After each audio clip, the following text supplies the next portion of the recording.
All right. Well, the Department of Justice Chief of Public Affairs, Nicholas Biase, now admits that the Trump indictments are politically motivated, all of it, and a perversion of justice. Listen to this. He was stacking charges and rearranging things just to make the case is nonsense. It's a perversion of justice. To make him a convict, a convicted felon. It affects his candidacy if he's a convicted felon. It's a travesty of justice, a mockery of justice.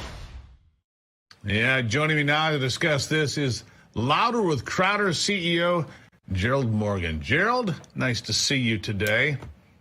Very nice to see you. Thanks there for they having are me. admitting it. I mean, there it is, caught on an undercover tape, as you know. It's pretty telling, isn't it?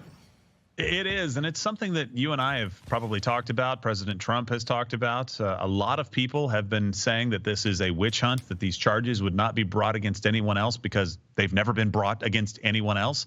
But now we have somebody on the inside. It's not just us saying this. It's not just us pontificating and saying that this doesn't look like it's legitimate. It's somebody saying it's nonsense, and to make sure I get it right, a perversion of justice who's on the inside at a very, very high level. What do you make of it? I mean, does this guy have a job now? What happens when the truth comes spilling out? And we see this from time to time now. We saw an NFL, agent get tossed with one of these in the last 48 hours too. What do we make of this? I mean, yes, it's politically motivated. Yes, we know it. People on the inside know it. I mean, something should be done. I think you're 100% right. I mean, something has to be done. What we need is accountability. Right now, I think there are people, and I was just talking with a good friend, and she basically told me that there are people in Bragg's office that feel this way as well. And obviously, Nicholas Biase said the same thing about other people in his office at the SDNY. So if there are people there with information and high level access that we don't have, and they're not speaking up, there needs to be accountability. Somebody has to come forward and say, listen, our country is on the line. If you guys don't speak up, then we become the country that jails political opponents when they're beating us in the polls. I don't think that's the kind of country that any of us want to live in, so you have to speak up. Now, as far as Nicholas Biase, I think he's released a statement saying he was just on a date, essentially trying to impress a woman, and that he doesn't believe anything that he said. I don't think that that is true. I think that was a candid moment, and I think it's time for more people to come out and say what they believe to be true and help save this country from lawfare like this. Well, it has no place. Look, even friends of mine that are liberals, left of center, more classic liberals than bomb throwers on the fringe, but still attorney friends of mine that are lawyers and liberals say, no, this should never happen. They don't agree with it. Of course, they never like the terms lock him up or lock her up. They always thought that was kind of out of bounds, too, and think that what's happening to Donald Trump is completely inexcusable, inappropriate, and frankly, un-American. Where are they wrong? I don't think they are. What's happened to Donald Trump should happen to no one, especially somebody who is just trying to serve his country well. You can like Donald Trump or not. That's completely up to you as a person. As a president, he did a very good job for this country, taking care of us. I think it was up $4,200, $4,300 average income. We get to Joe Biden, and now you need $17,000 more as a family of four just to be able to make it at the same level of living. I mean, he has done a phenomenal job for us, but take him out of it. Put somebody else into this situation. They don't have the resources to fight this. They don't have the access to public information for people to go out and support them and make sure that this doesn't go unnoticed. This kind of information only came out because of Mug Club Undercover. We're fully funded by Mug Club so that when we go and get this information, not just on President Trump, but on other people as well, you guys get the actual truth. The average citizen wouldn't be able to do that. They would be at the mercy of the courts. And right now, this is politically motivated. If you have the wrong opinion, good luck. Well, and that's exactly true if you have the wrong opinion. In fact, I've heard Kamala Harris and Tim Walz both, as kind of a side note to all of this, say on the campaign trail and say at other times, there's no right to free speech. There's no ultimate right to free speech. Well, of course there is. Of course there is. And basically, they're going after Donald Trump. They don't like what he says. They don't like what he tweets. They're going after it. They don't like him. viscerally don't like him, and they want to make sure he can't be president again. He's not committed crimes. Well, No. what he has done is not criminal. Not in America. And the Supreme Court sided with him when it came to the idea of presidential immunity, and yet it doesn't matter.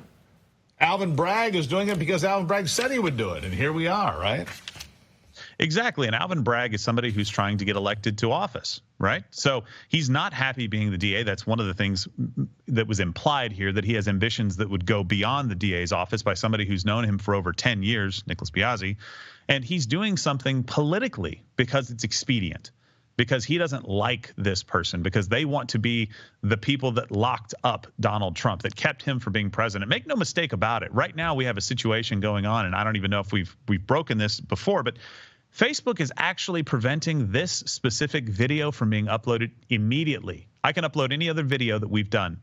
I can put anything out there on this, but the Rumble link for this video is being blocked by Facebook right now. This is the Hunter Biden laptop story 2.0. It's the same playbook that they had. People that are out to get him, they were out to get him then, and people that don't want the truth to get out to the American public, because guess what? When Donald Trump speaks, he wins. When Kamala Harris speaks, she loses. And that's why they don't let her talk. And she, Exactly. kind of Gerald, funny aside of that, coming Tuesday, apparently she's going to do the debate. Been a lot of discussion back and forth whether or not she'd show up. She's actually got to fill 2 minutes at a time with policy ideas and facts. You want to take the over/under on that with me? I'm not a betting man. I just recently won my first bet on Notre Dame against A&M. I'm taking the under. I think I'm 100% under. She is not going to be able to fill 2 minutes. And if she does, if she does, Donald Trump should do exactly what he said he was going to do. This was breaking news. I don't know if you saw this last night. CNN had a lower third that said Donald Trump reveals debate strategy. Let her talk. And I was just like, exactly. That's get out of the way. When she's falling, let her talk. Don't catch her. 100%, because here's the thing. She's not intellectually capable of answering questions from reporters. That's why she hasn't. She can't do press conference. That's why she hasn't. And she cannot fill 2 minutes at a time. Remember during the first debate, a couple of different times they said, Mr. President, speaking of Joe Biden, sir, you still have a minute left. Sir, you still have 45 seconds left. Kamala, you still have a minute and 20 seconds left. You got more? Anyhow, Gerald, I'll give you the last word here today. Well, look, thank you very much for having this on. I think the most important thing is that the American public deserves to know what's going on with these courts, with these different DA offices, with the SDNY, everybody. They work for us. This kind of information should be out there. If you have information like this, make sure that you're speaking up. Do it through Mug Club, do it through anybody else, but make sure you don't sit in silence as this stuff is happening. Gerald, thanks for all that you do. And remember just one last thing before you go. Go blue. Thank you, Gerald, for stopping in. Greatly appreciate your time. Of course, I had to throw that in. Sir, thank you so much.